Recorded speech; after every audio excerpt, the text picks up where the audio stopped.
All right, we're gonna wait a few seconds for everyone to gather, and then we'll begin.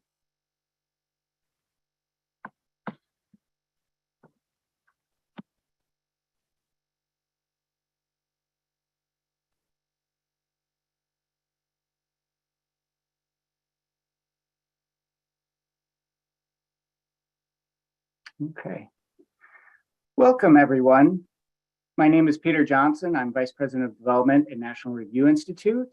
This event that we're having right now is co-hosted by National Review Institute's Center for Religion, Culture, and Civil Society and the Religious Freedom Institute. Thank you to our co-hosts. Catherine Lopez leads our center here at NRI. As you may know, she's also Senior Fellow at National Review Institute and an editor-at-large of National Review. Today, she's joined by Stephen Rasha, who is Senior Fellow at the Religious Freedom Institute. He is a visiting scholar at the Kuka Center in Nigeria and is author of The Disappearing People, The Tragic Fate of Christians in the Middle East. He was a founding officer of the Catholic University in Erbil in 2014, where he presently sits on the board of directors. Stephen spent Holy Week and Easter in Nigeria. Before I turn it over to Catherine, if you have questions during their discussion, please type them into the chat box, and Catherine will do her best to incorporate your questions at the end. And now I'll hand it over to Catherine, who will lead our discussion. Catherine? Thank you, Peter, and thank you everyone who's watching us live or later on YouTube. And please, I encourage you to share this conversation. Stephen, thank you so much for joining us. The reason for this conversation is the most recent attack in Nigeria of Christians, the slaughter, bloodbath, Pentecost bloodbath, literally, at St. Francis Xavier Church. Can you talk a little bit about what exactly happened in Ondo and what we should be talking about in the wake of it? One of the dangers is that these news stories, priests being kidnapped, people being killed, they happen so often that the world doesn't even pay attention, and they can just pass by as headlines, or worse, which we'll talk about in a little bit. Steve, a little bit about Pentecost. Sure. And thanks, first of all, Catherine, thanks so much for having me on. It's always a pleasure to be on with you and the folks at the National Review. Really appreciate this, helping us to get the word out for this. I think that before we begin, one thing that's important for the viewers to understand is that this violence, this massacre that occurred just over a week ago, while it's unique in its size, it's not unique in its occurrence. These types of murders are taking place weekly, almost daily in Nigeria. Murders of innocent Christians being gunned down, slaughtered indiscriminately throughout the north and now increasingly into the central part of Nigeria and into the south. And this story is just being buried in the West. It's being buried by its own government, who is trying to find all sorts of reasons other than the truth about why it's happening. And in the West, obviously, there's an awful lot going on in the world right now with Ukraine and all of the other domestic difficulties we have. But the situation in Nigeria has been going on now for years. And before we begin, so that people just have a framework, we're going to show a photograph here. I warn the viewers, this is a graphic photograph coming up right here. This is not the massacre that took place in Ondo. This is in Benue State. This took place in April. And these types of murders, these people were murdered on the street by armed Fulani herdsmen on motorcycles, rode into a town and shot up the people, shot up the Christian residents here. And this type of thing is going on every week in Nigeria. It's been going on for the past several years, and the West is just not paying any attention to it. We are giving a free pass to the Nigerian government for not even providing the basic security that people ought to be able to expect in a functioning government. So again, we have hundreds and hundreds and perhaps even thousands of these photographs now that have been collected. And these photos are not difficult to find. You know, this should not be news to anybody at the State Department, to anybody at the British Foreign Office, to anybody in the European Union. These photos are easily available on social media, and one has to ask whether or not anybody's actually making an effort to look at the truth.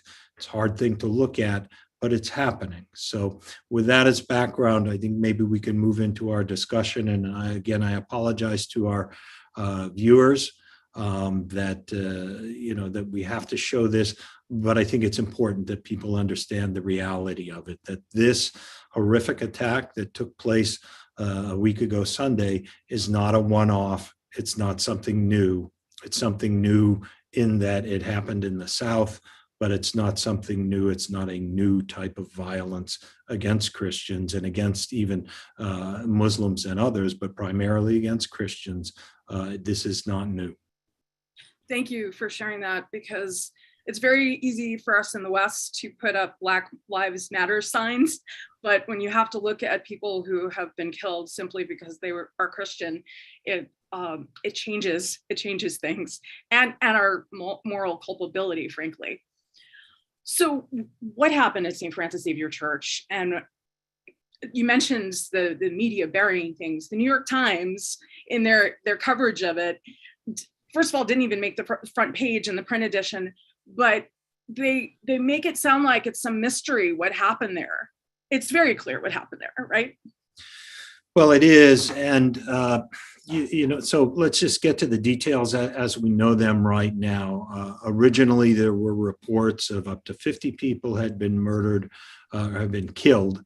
Then that report went up to as many as 80 or more. The most recent report of confirmed deaths is 40.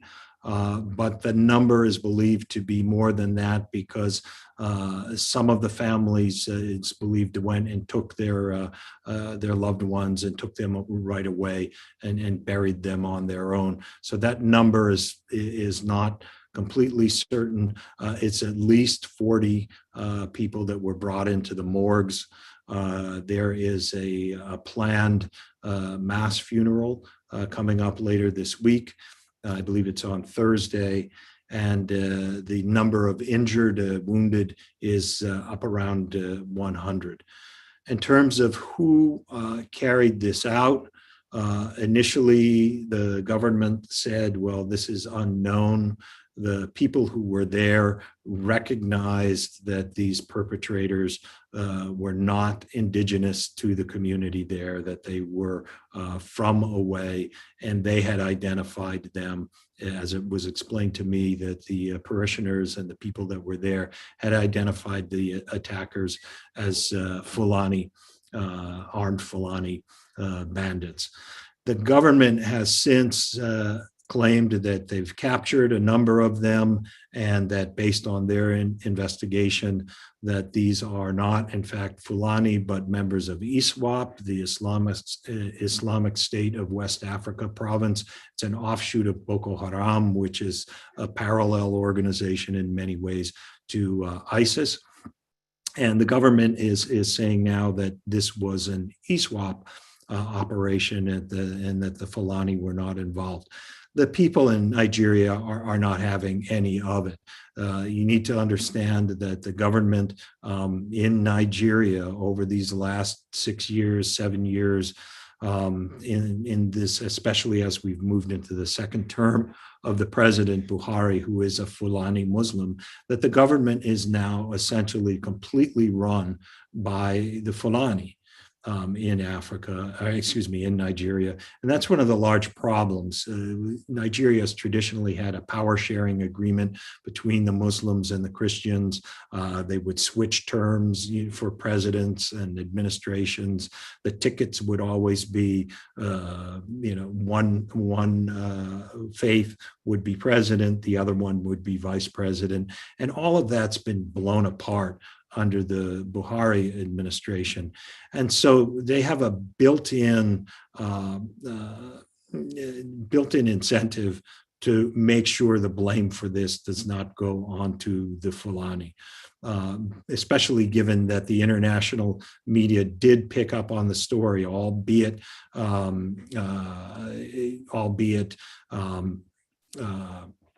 in an insufficient way.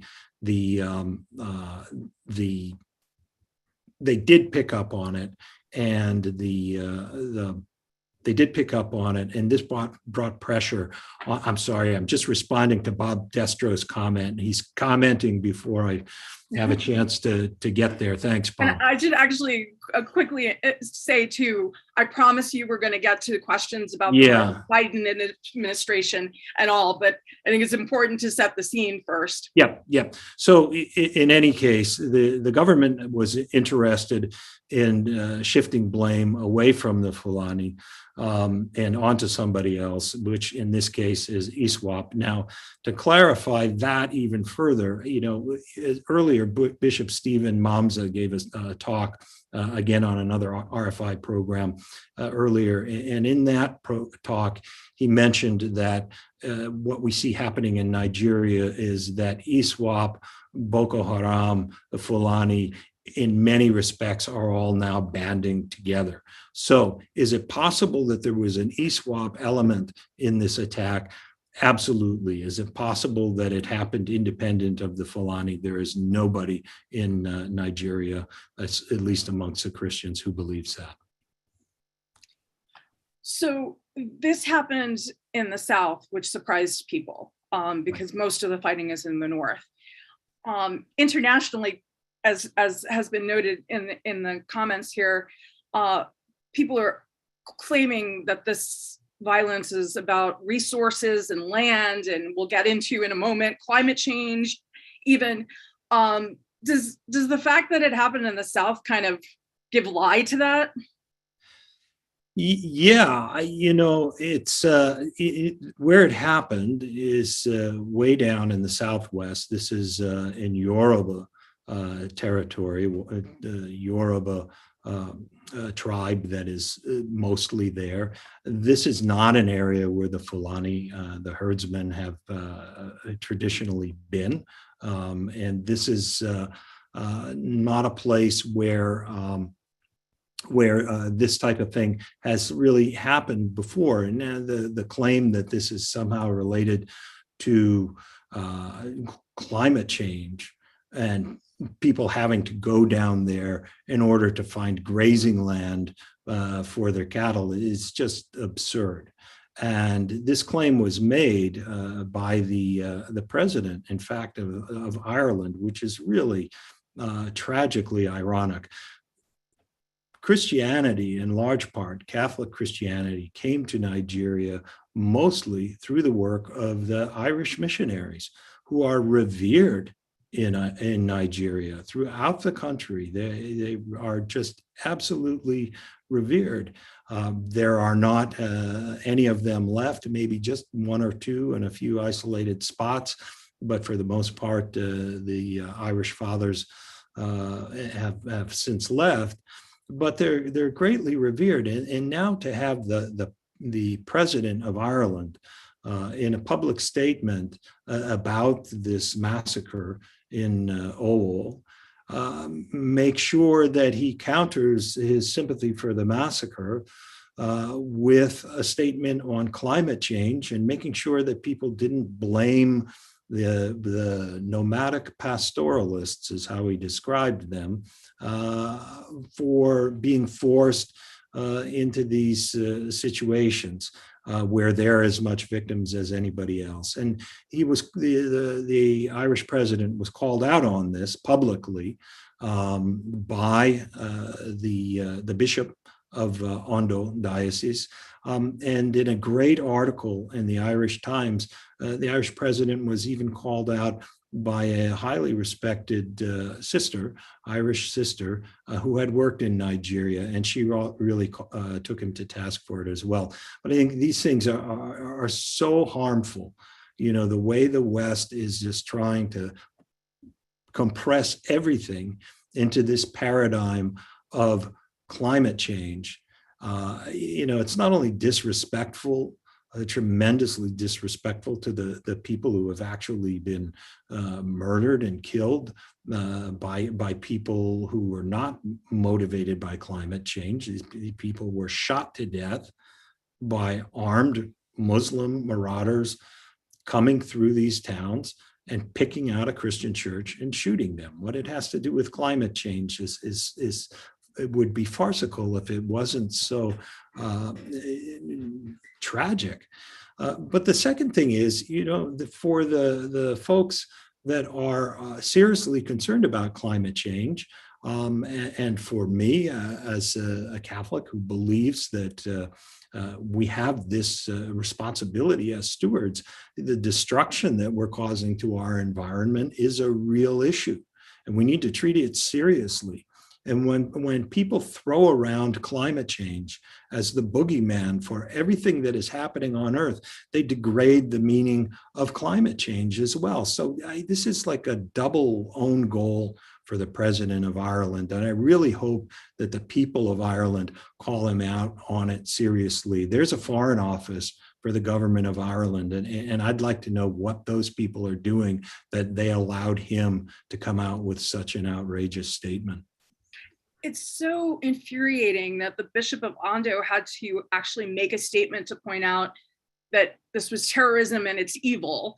And it's it's pouring salt in wounds. These people are constantly victims simply for being Christian. And yet people who are supposed to be their friends are making the situation worse. That's so true, Catherine.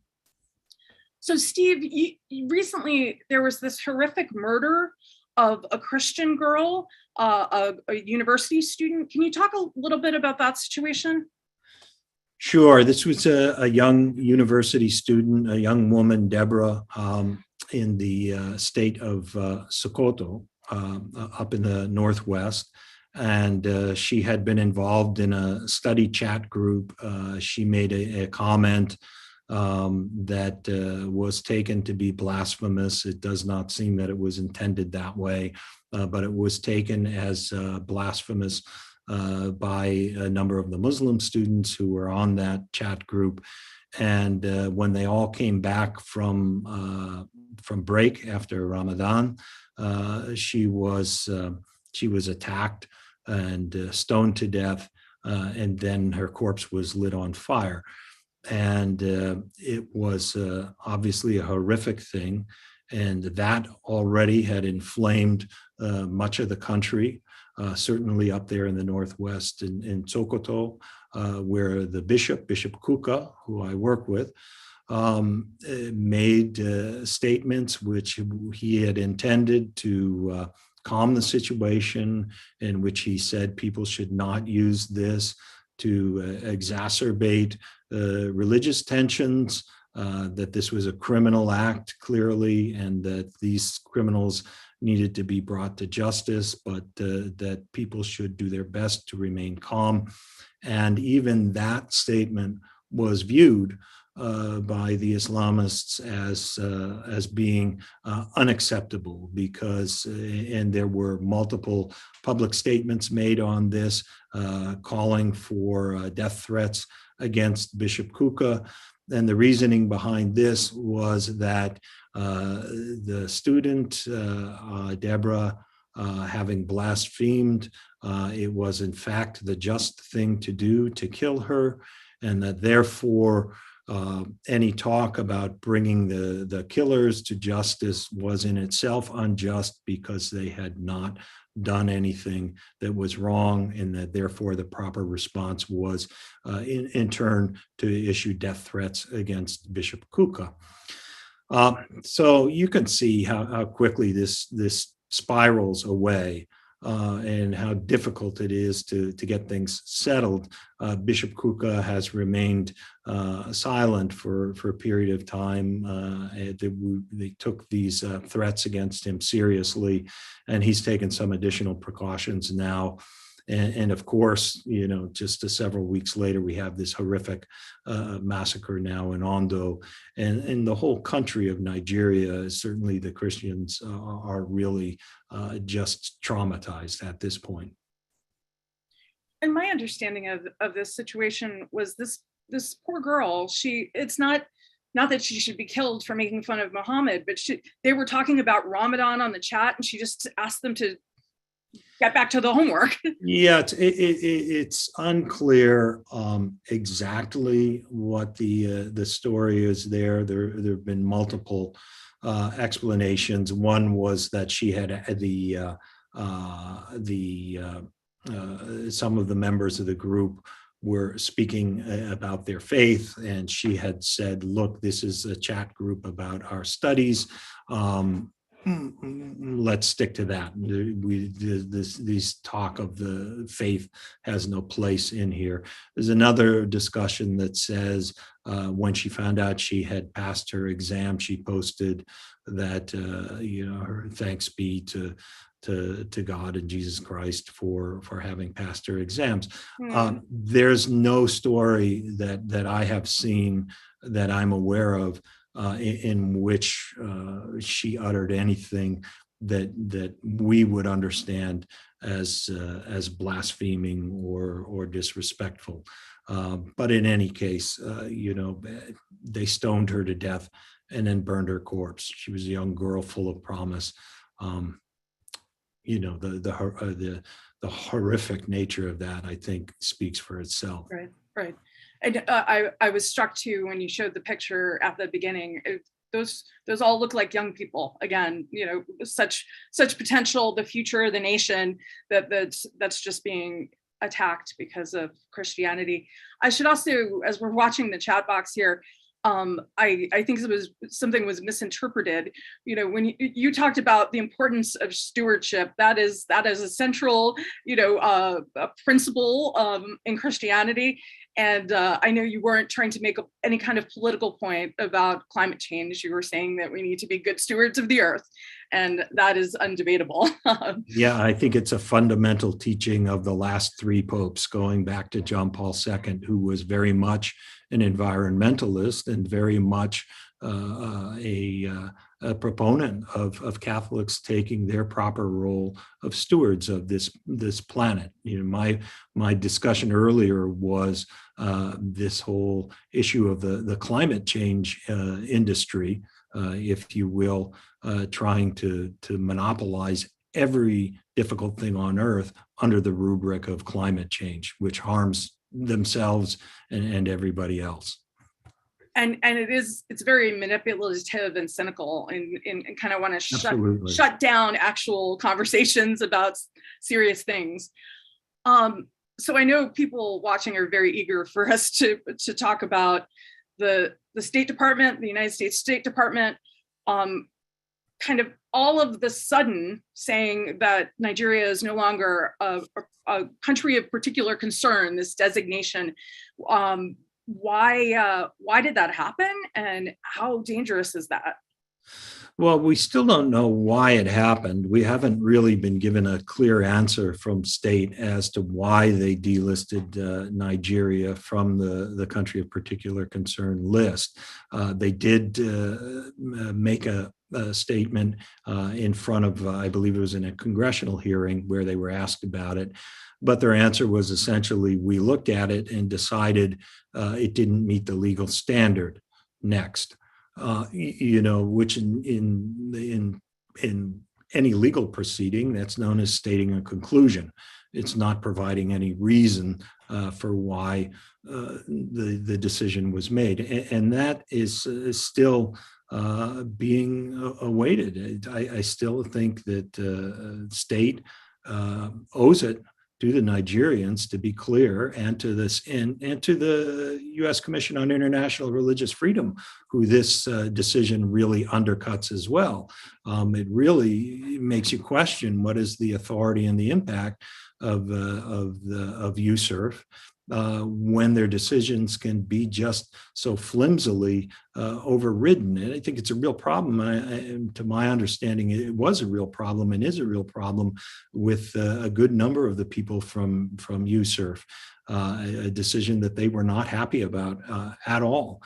And I should say, along those lines, just this past week, USCIRF sent a delegation to Nigeria, and to their credit, it looks like they really gave time to hear from the Christians there, and not in some sort of forced, roundtable discussion with every faith group there, and everybody just says, yeah, everything's okay, because they're afraid to speak honestly. But the delegation really listened to some of the input from the people on the ground and spoke with them privately. And two of the people that they spoke with were Bishop Stephen Mamza from Yola Diocese, and Archbishop Matthew Ngoso from the Kaduna Archdiocese. And one of the questions that was put to the USCIRF delegation was, we're still waiting for a real explanation on what the evidence is, what's changed in Nigeria, such that they merited being delisted. And so they put that question directly to USCIRF, and got an answer that seemed to say that even USCIRF is still working on this and not happy with that answer. So hopefully, folks in Congress can re-examine this, especially if you look in retrospect what has happened since we delisted Nigeria from CPC. It's a culture of impunity just run completely amok here. And it shows itself in this increasingly awful pattern of violence, primarily against Christians, all of it being done in a culture of just absolute growing impunity. The U.S. State Department needs to come up with a better explanation for what their policy is on this. And it's unclear why the U.S. government would have a religious freedom advisory board, bipartisan, if it's not going to seriously take their recommendations. And on this particular issue, they made a statement that they don't usually have statements of outrage, but they were quite outraged by this. And it does look like the U.S. government is either ignoring the facts or worse. And something needs to change. Well, to USCIRF, I think their reaction to it was the decision is unexplainable, and we were appalled. And I think those are the right words. And the other thing is, I think it's really impossible at this point, in retrospect, to disconnect this decision to delist Nigeria from the subsequent fact of a huge arms sale of pretty sophisticated weapons that we made to Nigeria just a few weeks ago, or about a month ago. So in Nigeria, what is the view of Western governments, and particularly us? I mean, does this bother the people there? Well, I can say that amongst the Catholic Christians in Nigeria, and I've gotten to know, quite a few of the priests and a fair number of the bishops now as well, and they are completely disillusioned that the U.S. is a credible partner for them. They believe that the staff at the embassy in Abuja is just operating on autopilot, so that they don't make any difficulty with the existing government, the Buhari government. And when they do look around that at all, the effort is to frame everything into the paradigm of climate change and Western social justice issues. And there does not seem to be does not seem to be any effort at all to look at the issue for what it really is. Nobody will speak about this being Islamist violence. Now, certainly that's not all there is. Nigeria has got a bucket load of problems, but to simply ignore all of the time as a baseline starting point for everything is that none of this could be radicalized Islamist terrorist activity. It's just the Christians just throw up their hands. And especially after this last CPC delisting, they don't look at us, our government, as being serious about any of these things. They think they're just completely disillusioned that the US government is going to have any kind of effective role to play in this right now under the current policies. They're hopeful that this can change. There are elections coming up next spring, 2023, and many of the Nigerian Christians are placing at least some hope that a new administration will improve some of this. And so the Nigerians are hoping for Western involvement and making sure those are clean elections. But in terms of helping to clean up the situation inside Nigeria, they've just given up that anybody in the West is really going to come to their aid in this, whether it's the US, the UK, the EU. The Nigerian Christians have pretty much written them all off as being honest brokers in this whole thing. And in some sense, they're looking at this and saying, we're on our own here. We need to figure this out.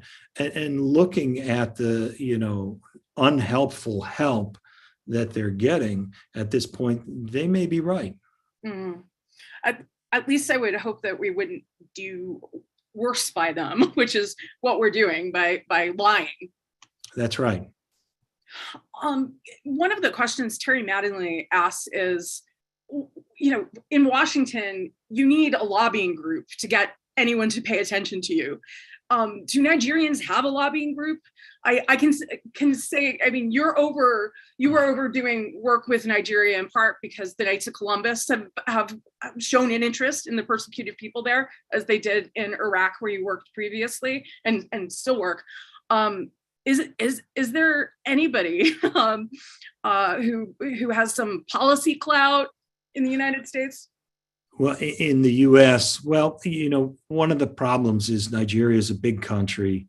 The Christians are primarily in the South, Muslims primarily in the North. And up until recently, the majority of this violence has been up in the North and North Central region of the country. And so many of the Christians in the South were just unaffected. And so they had a different set of priorities on it. And so the Nigerian Christians themselves were not of one mind on all of this, and they still aren't.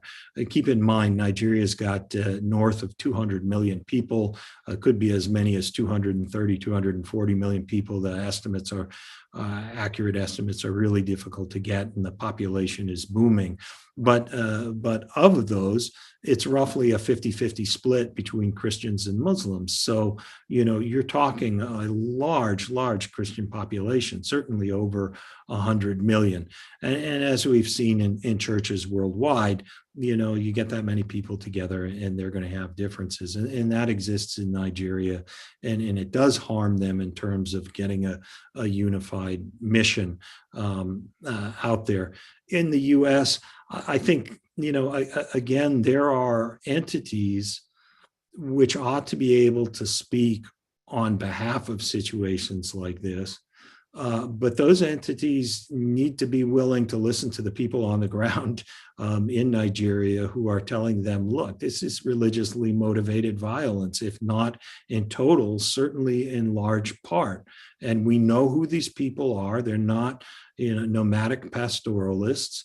They're armed Fulani gangs running around the country and through the woods on motorcycles, showing up, wiping out towns and driving away. We need to call this for what it is. Certainly, there is still Boko Haram in the in the northeast, and now there is ISWAP, still elements in different parts of the country.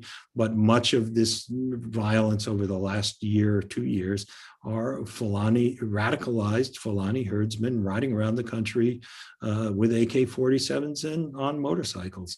And it doesn't help if you have the organizations in the US and the West who ought to be speaking on behalf, and I'm talking even inside the church, they're just so concerned about offending anybody that they never really get at the truth. And in this way, this is how you get the Nigerians themselves just saying, well, look, nobody really is willing to speak for us into our reality.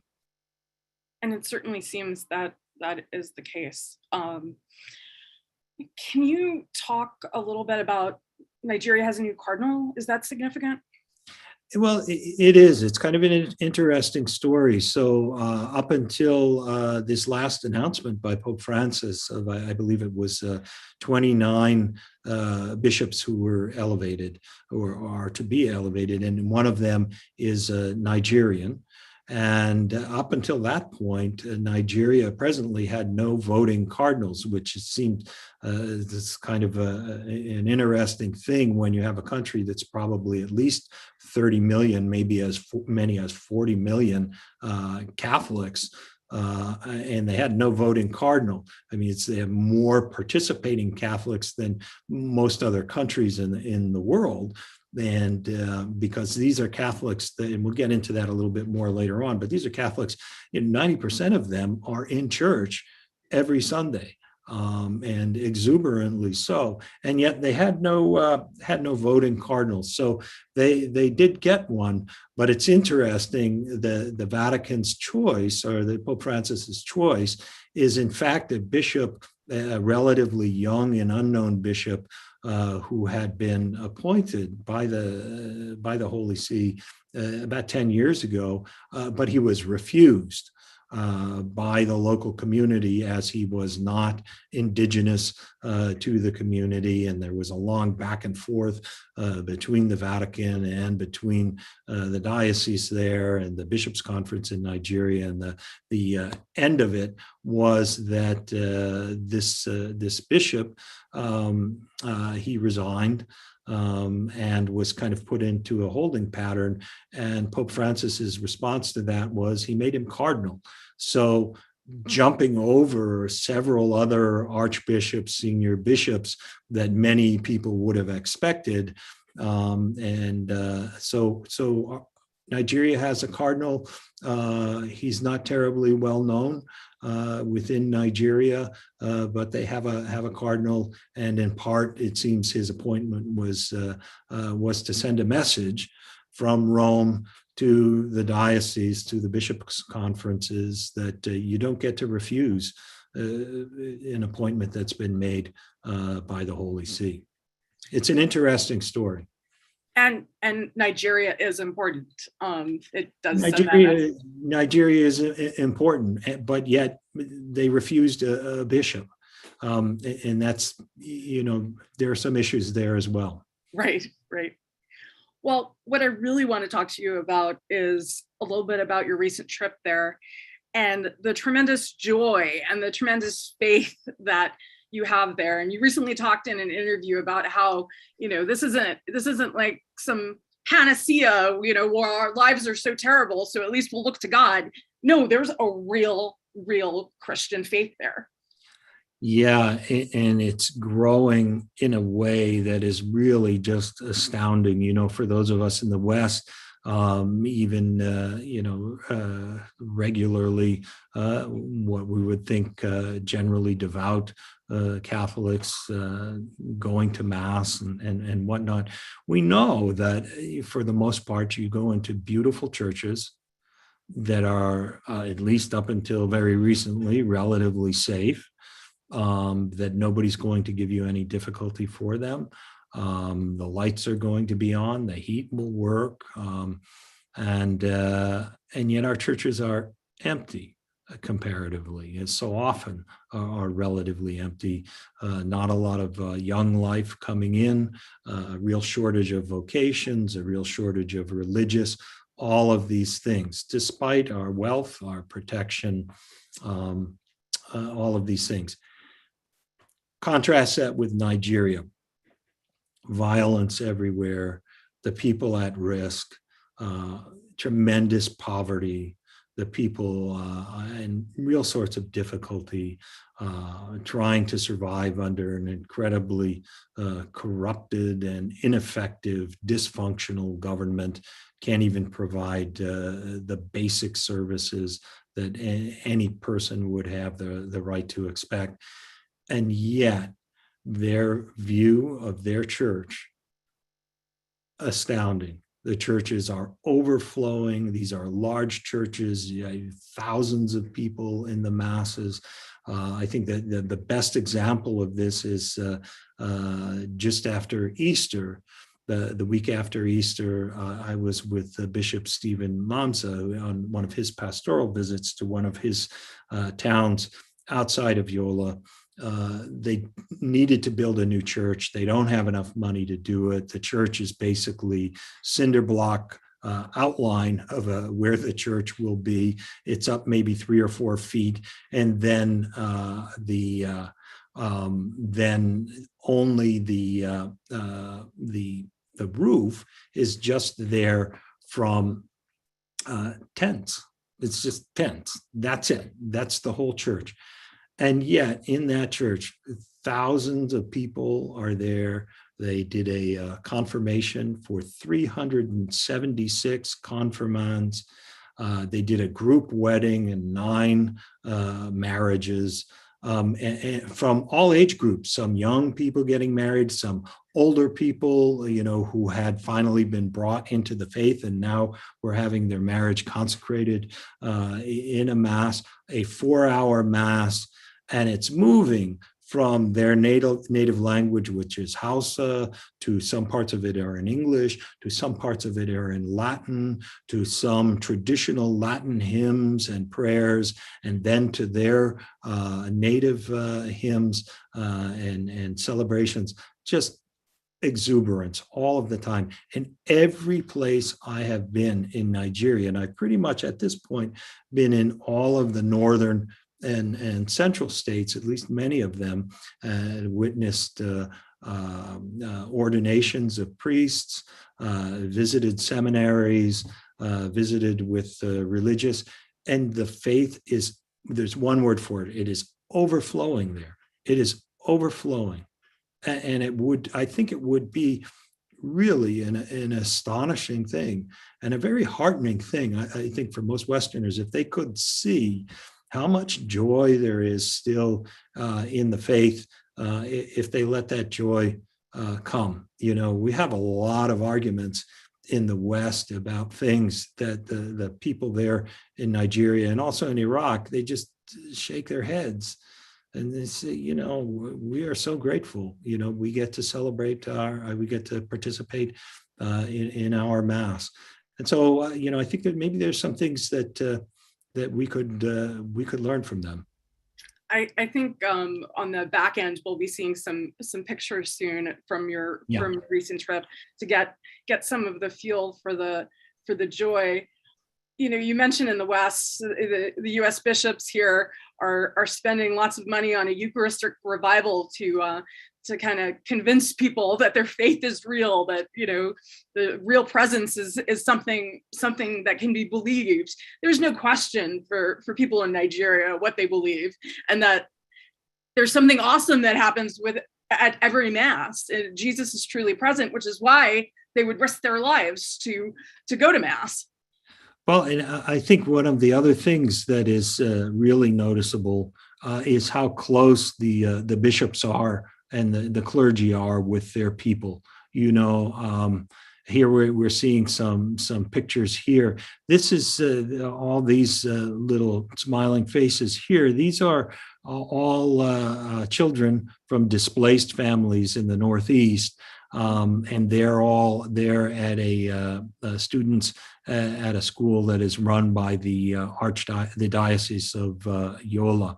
And, I chose these photos of these children because this is, one of the things you just can't get away from in Nigeria is how many children there are. I think something like 40% of the population is under the age of 16. Wow. And, so that's both an opportunity and an impending crisis if we don't figure out, if Nigeria, most importantly itself, doesn't figure out how to deal with providing some sort of security and future and hope, for all of these children, because they are just everywhere. Well, and that the church is educating those children is so crucial, because that's a key component to the future, right? As you see, similar to the Middle East, the North, many of these states in the North are under Sharia law. The government schools are just really not suitable for the Christian students. They're not geared towards providing religion, or providing education that's not geared towards Muslim students. And so they really fail when it comes to taking care of the Christian students. So they really have no choice but to provide their own schools. This is the same situation in Iraq and in much of the other places in the Middle East where the Christians are in the minority. But here's an example here. This is in Kafanchan. This is an ordination, and I believe it was 9 priests at this ordination. And we have some video of this that we'll be making into a documentary along with some other things later on. But all of the villages sent big representative groups for each of their candidates, so that were being ordained. So you had 9 different villages that were represented at this ordination mass, and they all had their own expressions of joy that came along with the ordination. It was really a lovely thing to see. But in this ordination mass, one of the interesting things is, and you can keep it on that next picture because it's appropriate. One of the things that in the ordination mass that their rector explained to them as part of their new role of priest is how they need to be understanding that they're going into a situation where they will become targets, that they could become victims of violence, and that they needed to accept that this was now part of their priesthood. That they just live in a country where it is not safe to practice their faith, no matter where they think they are, that this violence comes from all sorts of different directions. And what you see here is a picture. This is St. Fabian's Church up on the top of a mountain way over in the east, up on the border with Cameroon. This was a church that was built by Irish Augustinian fathers back 50, 60 years ago. The fellow you see out front is part of the local Christian militia that is on guard because there is a service going on inside that church. And so he's on guard, and there are about 9 of them look just like this guy, and they're all milling about, making sure that the area is safe up there. But that's their reality. They go past these guys, but no one can keep them from their churches. That's remarkable. Steve, I was thinking earlier when you were talking about people not wanting to offend, and so then not telling the truth about the Islamic threat aspect of this violence. I remember before he died, Bill Buckley, the founder of National Review and the National Review Institute, during a board meeting talked about, I think it was his last board meeting, talked about how the West's lack of clarity on radical Islamic threat was just going to be a civilizational disaster. and as is just not telling the truth, period. But there's a particular lack of clarity on this, where good Muslims want you to tell the truth about the Islamic radicals, and there are brave Muslim people who do. We really need to be clearer about this and realize that we're hurting the people who we're pretending we're protecting. Right. Well, and so that's so true, Catherine. And in Nigeria, in comparison with other places in the world, up until these last kind of 8 years or so, this type of widespread violence between Christians and Muslims, or widespread violence of radicalized Muslims going against Christians, it just was not really happening. It's this comes out of the rise in radical Islam that we've seen elsewhere, whether it's in ISIS and then also at the same time with Boko Haram, but in other places. It's clear that there is an exterior element of this radicalized Islam that has infiltrated Nigeria and taken advantage of these disaffected Fulani, and particularly Fulani youths. And so that is a real thing. There is an element of grievance amongst the Fulani in terms of lack of opportunity and for them that exists as well. The problem is that they've in this situation that there's a large group of them that have become radicalized and then allowed to behave with impunity by the government. So, are there other Muslims in Nigeria who are not happy with this? Absolutely. And in fact, the Sultan of Sokoto, after Deborah was murdered, spoke out against it. And he in turn was a subject of attacks and riots because of it, because he spoke out as a Muslim saying, this is not acceptable. This is criminal behavior. These people need to be brought to justice. And even again, for him saying that, he was attacked. So there are many, many Muslims that have suffered in Nigeria. They are attacked as targets of opportunity as well. That's absolutely happening. But that more than one thing can be true at the same time. And the argument of the Christians is, yes, Muslims are being affected. Yes, there are Muslims who don't want this violence, but there is a particular strain of this violence that is specifically directed at us for the purpose of removing us from our land. And that seems quite true. The other thing is that I see that one of the viewers, I didn't read the whole message, but brought up the fact that the Fulani Caliphate has been there for a long time, which is certainly true. Many, many centuries. The Christians are relative newcomers to the area. Basically, it just since the British, the times of the British colonial presence, but the British left and the Christianity stayed, but it stayed behind in a situation in the north where there still is a systemic discrimination that goes on in terms of control, job placement, ability to build churches, ability to build schools, and these sorts of things. So that's a backdrop to all of that, but it's obviously of a much different nature of difficulty than all of this violence. So you see here, this is a choir member. This is outside of St. Teresa's Cathedral in Yola. And you can see her with her happy family. It's to say that the Nigerians are pro-life.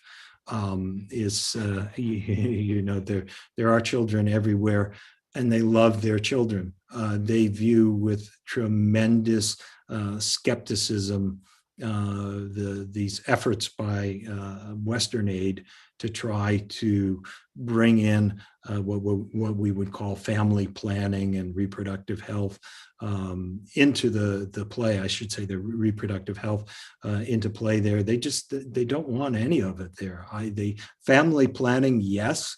So in a proper way, so that they can safely maintain their families. But in terms of anything that talks of abortion at all, they have a reverence for life, to steal the words from Albert Schweitzer.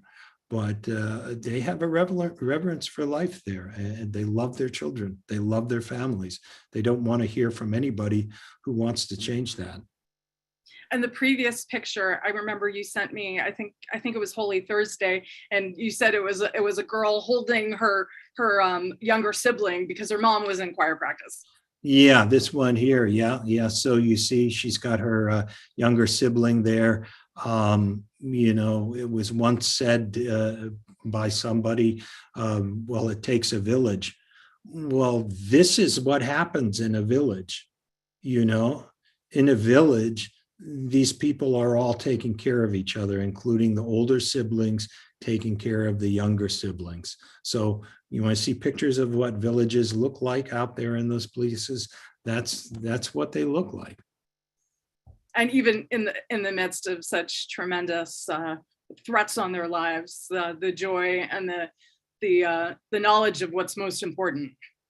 Yeah, this picture here, this is way up in the Northwest, not too far from the area that is still controlled by Boko Haram.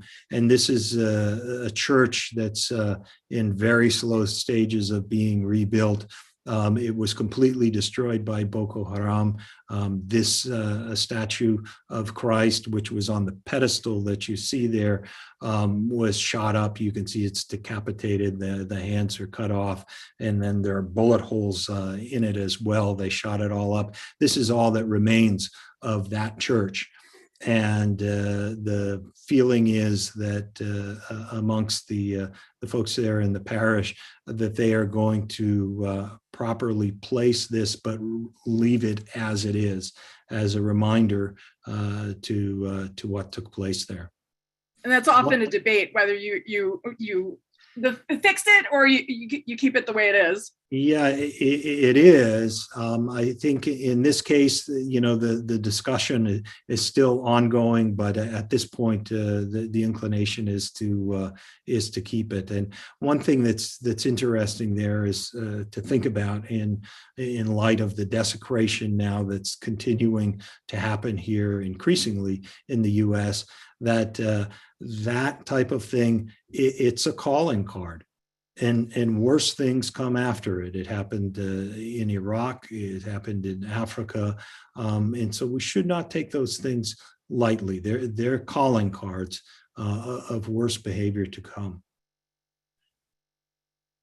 We have to end in a few moments. One of the questioners asked, is the Fulani able to take over? Is Nigeria on the verge of being a failed state? These elections are really important that are coming up, but rolling into that too, so we can end in the proper place. What can we do to help? What can the U.S. do to help? Specifically, what can people of faith in the United States do to help these people in Nigeria? Sure. So real quickly, so there are elections coming up in Nigeria. Those need to be clean elections, and the U.S. can play an important role there. That's the fundamentally important thing that can be done.